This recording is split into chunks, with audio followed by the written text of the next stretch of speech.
Hello students. Sorry, previous lecture was not audible completely. So I upload the lecture once again. So I repeat everything again.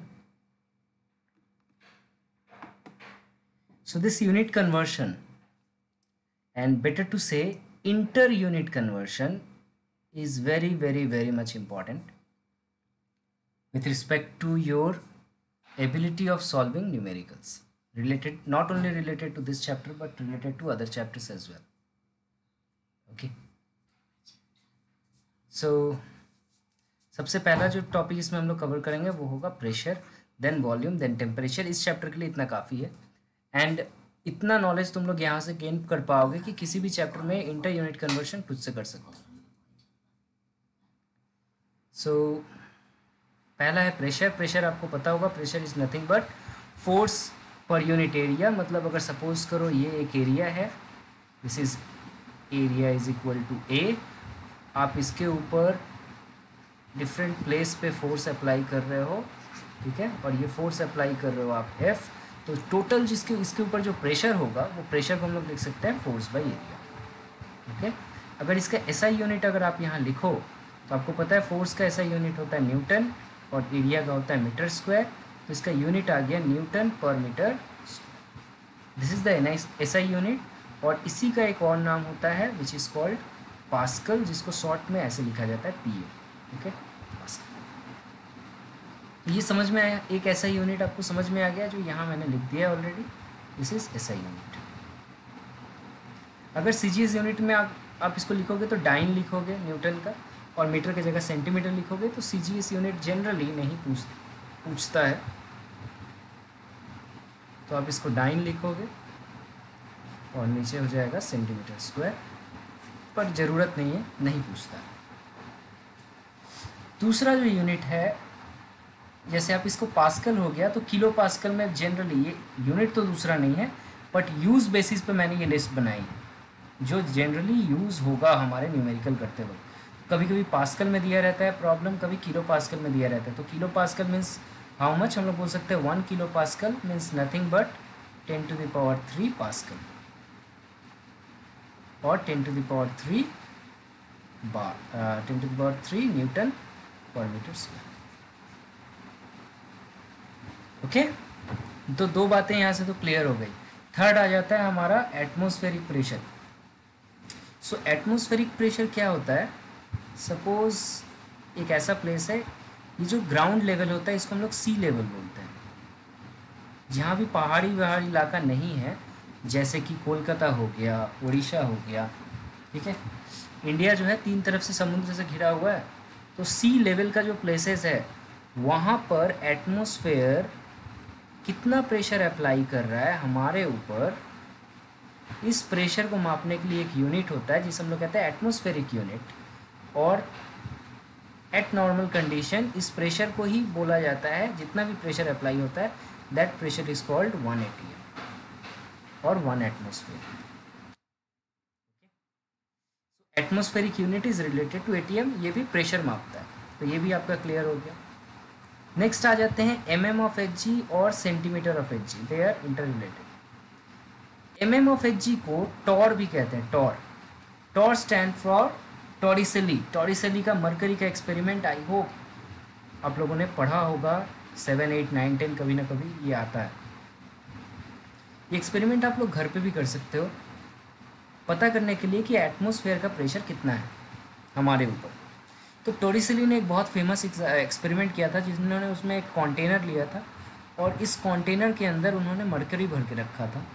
Okay, mercury क्यों था, water क्यों नहीं था, ये अभी हम लोग डिस्कस नहीं करेंगे, ये ऑलरेडी 7, 8 में आप लोगों ने पढ़ा होगा, that capillary action of mercury and water, ठीक है। स्टिकी होता है वाटर, मरकरी स्टिकी नहीं होता है, वगैरह वगैरह। तो इसमें इन्होंने मरकरी भर के रखा था और एक बीकर था उनके पास, कुछ इस तरह का tube, better to say tube not beaker, इसके अंदर भी मरकरी भरा हुआ है। Okay, it's completely filled with mercury. As well as यहाँ पर कुछ मार्किंग बनाए गए हैं, स्केल्स हैं। ओके, जो कि मिलीमीटर्स लेवल तक बनाया गया है, एक्यूरेसी इसका मिलीमीटर तक है। ठीक है, जैसे आपका जो स्केल होता है वैसे ही एक स्केल यहाँ बनाया हुआ है। अब अगर इस कंटेनर को, जिसमें पूरा मरकरी ऊपर तक भरा हुआ है, इसको अगर इसमें उलट दिया जाए, ठीक है, just put it inside here, but this face is downward, इसको नीचे की तरफ करके ऐसे, तो क्या होगा? एनी आइडिया क्या होना चाहिए? ये आप सोचो तो। इसको मैंने क्या किया, इसको ऐसे उलट दिया इसके अंदर,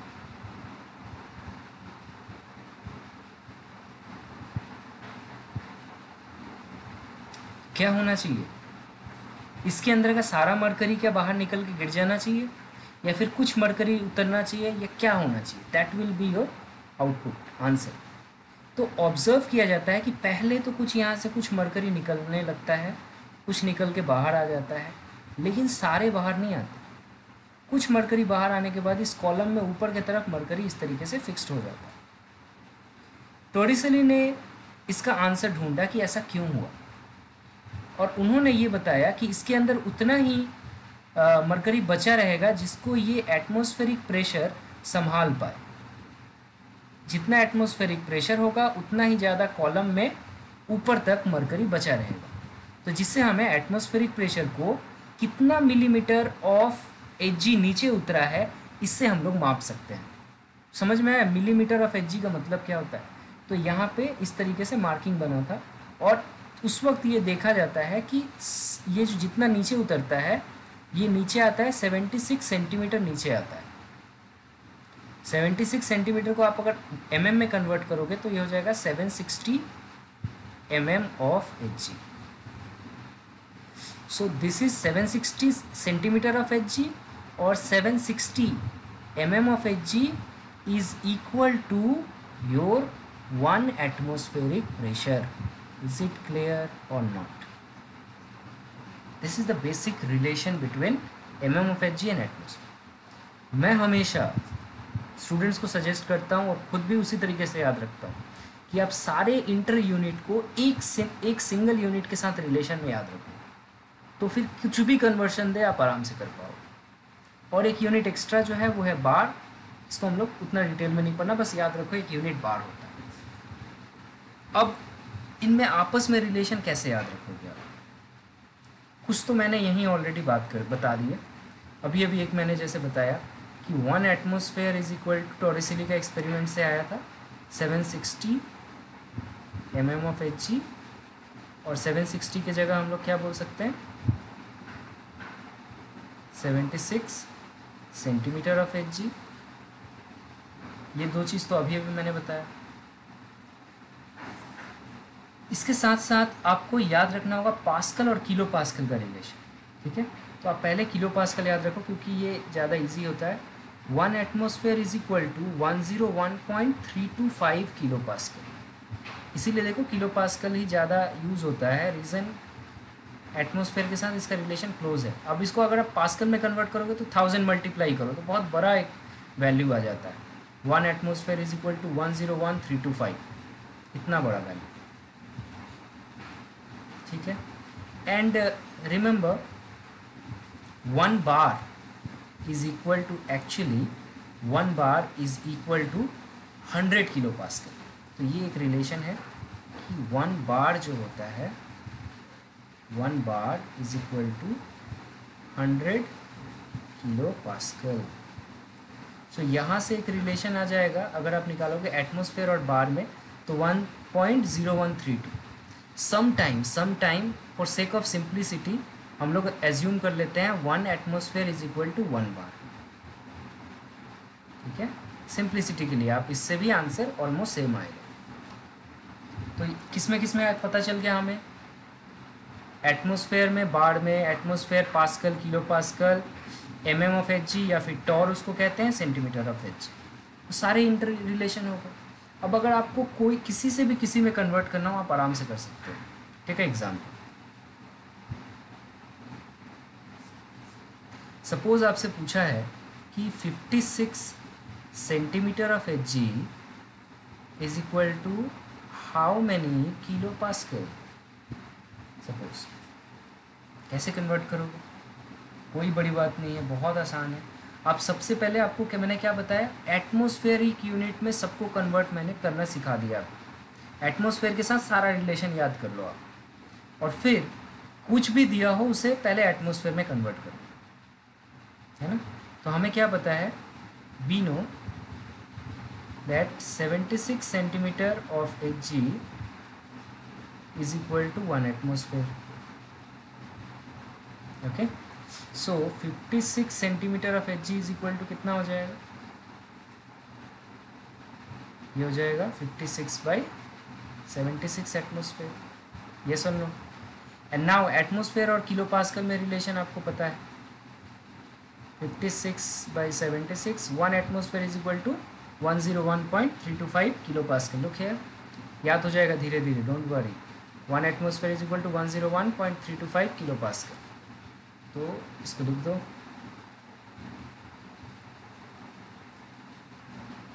तो हो गया आंसर आपका। सिमिलरली कुछ भी कन्वर्शन दे आप आराम से कन्वर्ट कर सकते हो। गो अहेड, होमवर्क है, जितना मन करे इंटर कन्वर्शन करो खुद से अपने हिसाब से, बुक देखने की ज़रूरत नहीं है। कोई भी आर्बिट्ररी वैल्यू लो, एक यूनिट से दूसरे यूनिट में कन्वर्ट करो, एक फॉर्म से दूसरे फॉर्म। रीज़न ये है कि जब न्यूमेरिकल आप करते जाओगे तब उस वक्त आपको इसका ज़रूरत पड़ेगा। दूसरा यूनिट में हम लोग आ जाते हैं, which is called volume. Everyone knows what is volume. If this cube has 3 sides A, B and C length, so its volume will be A into B into C। अगर मैं सेंटीमीटर में माप रहा हूँ तीनों को, तो centimetre into centimetre that is cube of centimetre, और मीटर में मापूँ तो cube of metre. So simply it is nothing but length cube. The cube of length is called your volume. So metre cube लिखा रहता है, पर इसको हम लोग रीड कैसे करते हैं, क्यूबिक मीटर। याद रखना, इसको कैसे रीड करेंगे, नॉट सेंटीमीटर क्यूब, हम लोग रीड करेंगे क्यूबिक सेंटीमीटर या फिर CC. CC is also stand for cubic centimetre. Third one is your cubic decimetre. आपको पता है relation metre, decimetre, centimetre, millimetre, ये आप लोग 7-8 से पढ़ रहे हो, आपको पता है। लेंथ का डिफरेंट फॉर्म है, सबसे छोटा मिलीमीटर, उससे बड़ा सेंटीमीटर, उससे बड़ा डेसीमीटर, उससे बड़ा मीटर। मीटर को 10 से भाग दोगे तो डेसीमीटर आएगा, 100 से भाग दोगे तो सेंटीमीटर आएगा, एंड सो ऑन। ठीक है, आपको पता है ये, मैं इसमें इतना डिटेल में नहीं जा रहा। ये कॉन्सेप्ट जो है ना, मीटर, डेसीमीटर, सेंटीमीटर का रिलेशन का, ये हमारा यहाँ काम में आएगा। इसके अलावा गैस और लिक्विड को मापने के लिए हम लोग कौन सा वॉल्यूम यूज़ करते हैं, लीटर और ml। याद रखना कि ये ml जो है, ये 1 ml और 1 cc एक दूसरे के बराबर होता है। पहले बात तो ये याद रख लेना, बहुत आसान चीज़ें याद रखना। दूसरी बात ये याद रखना कि 1 लीटर और 1 क्यूबिक डेसीमीटर ये भी एक दूसरे के बराबर होता है। अगर ये दो रिलेशन याद हो गए तो बाकी सारे अपने आप हो जाएंगे। ठीक है, इसके बाद एक और याद रखना कि 1 क्यूबिक मीटर, ये सबसे बड़ा यूनिट होता है cubic metre, is equal to 1000 10⁻³ litres. 1 cubic metre बराबर 1000 लीटर होता है। ठीक है ना, ये आपको याद रहेगा। तो इसी बेसिस पे यहाँ सारा रिलेशन लिखा हुआ है, आप याद रख लो एक बार। 1 litre is equal to 1 cubic decimetre. अब मीटर है तो इसको आप ऐसे याद रखो या फिर इसको आप ऐसे याद रखो, जैसे आप याद रखना चाहो। एंड देन 1 लीटर बराबर 1000 ml होता है, ये सबको पता है, 1000 ml, और 1 ml बराबर 1 cc होता है, इसीलिए इसको 1000 cc भी कह सकते हैं। तो हमारा सारा रिलेशन आपस में रिलेट हो गया। यहाँ पे भी एक इंटरकन्वर्सन का एग्जांपल ले लो। सपोज करो आपको दिया हुआ एग्ज़ाम में 20 क्यूबिक डेसीमीटर, और आपको आंसर फाइंड आउट करना है इन ml। सपोज तो कैसे निकालो, है ना। तो हमें पता है 20 क्यूबिक डेसीमीटर। अब हमें इसमें रिलेशन पता होना चाहिए क्यूबिक डेसीमीटर में और लीटर में। इसको मैं 20 लीटर भी बोल सकता हूँ। रीज़न ये है कि 1 cubic decimetre is equal to 1 litre. And then litre की जगह मैं कितना पुट कर सकता हूँ, 1000 ml पुट कर सकता हूँ. ये हो जाएगा 2 × 10⁴. I hope it is clear now. And the last one, here some other examples are there. Cubic decimetre को ml में कन्वर्ट करना, ml को मीटर क्यूब में कन्वर्ट करना, एंड सो ऑन. सो इसको एक बार देख लेना तुम लोग अच्छे तरीके से. Last is temperature. टेम्परेचर के लिए 3 यूनिट होते हैं हमारे. एक को केल्विन कहते हैं, दूसरे को degree Celsius, and third is Fahrenheit. Kelvin scale को एब्सोल्यूट स्केल ऑफ टेम्परेचर भी कहते हैं. और इसका रीज़न हम लोग पढ़ेंगे. एब्सोल्यूट स्केल ऑफ टेम्परेचर क्यों कहते हैं, अभी हम लोग नेक्स्ट पढ़ने ही वाले हैं चार्ल्स लॉ. वहाँ पे हम लोग इसको डिटेल में देखेंगे क्यों कहते हैं. जितना भी साइंटिफिक एक्सपेरिमेंट होता है, नोटेशंस होते हैं, उसमें केल्विन स्केल में ही मापा जाता है. तो ये सबसे ज़्यादा इम्पोर्टेंट है. उसके बाद डिग्री सेल्सियस एंड फ़ारेनहाइट. सो इसका रिलेशन आप सबको पता ही होगा पहले से, एक बार बस रिवीजन कर लो. डिग्री सेल्सियस और केल्विन में ये रिलेशन होता है. Kelvin is equal two degree Celsius plus 273. Example, अगर 27 डिग्री सेल्सियस दिया हुआ है और केल्विन में आपको फाइंड आउट करना है, तो temperature in kelvin is equal to 273 plus जो डिग्री सेल्सियस दिया है उसको ऐड कर दो. Sorry, so this is equal to 300 kelvin. Book में डिग्री केल्विन भी लिखा जाता है, केल्विन देखो दोनों सही है, कंफ्यूज मत होना. डिग्री केल्विन भी बोल सकते हैं, नॉर्मल केल्विन भी बोल सकते हैं. ओके. और इसका रिवर्स अगर आपको कोई बोले, आपको दिया है सपोज 373 केल्विन और आपसे पूछेगा कि डिग्री सेल्सियस में कितना होगा, क्या करना है आपको? कुछ नहीं करना है. डिग्री सेल्सियस में निकालने के लिए जो भी वैल्यू दिया हुआ है उसे 273 सब्ट्रैक्ट कर दो, आ गया 100 डिग्री सेल्सियस. रिमेंबर, ये छोटी सी बात है, इसको याद रखना आप कि केल्विन स्केल को हमेशा कैपिटल टी से शो करते हैं और डिग्री सेल्सियस को स्मॉल टी से. फ़ारेनहाइट तो यूज़ होता ही नहीं है, ऑलमोस्ट होता ही नहीं है, पर अगर आए तो फिर आप ये रिलेशन याद रखो, फ़ारेनहाइट से डिग्री सेल्सियस कन्वर्शन, और एक बार सेल्सियस में कन्वर्ट हो गया तो वहाँ से आप आराम से केल्विन में कन्वर्ट कर पाओगे. So degree Celsius is equal to Fahrenheit minus 32/1.8. ठीक है. ये एक्चुअली फ़ारेनहाइट स्केल जो होता है बॉडी टेम्परेचर के लिए यूज़ होता है ज़्यादातर. सपोज़ करो आपका बॉडी का टेम्परेचर अगर है, कोई बोले 96 डिग्री फ़ारेनहाइट, इसका मतलब कितना होगा सेल्सियस में और केल्विन में, तो आप इसको कन्वर्ट कर सकते हो. डिग्री सेल्सियस में कितना होगा, फ़ारेनहाइट में है 96 माइनस 32 डिवाइडेड बाई 1.8. जो आंसर आएगा वो होगा degree Celsius. Okay. So this is all about this lecture. In next class we will continue about your Charles law, then your graphs with Charles law, problems on Charles law, Avogadro's law, and ideal gas equation. Remember, ideal gas equation is called the heart of this chapter. ये बहुत बहुत important है. चलो class ख़त्म करने से पहले एक प्रॉब्लम हम लोग कर लेते हैं जो कि बॉयल्स लॉ से है. हम लोग Boyle's law last class complete किए.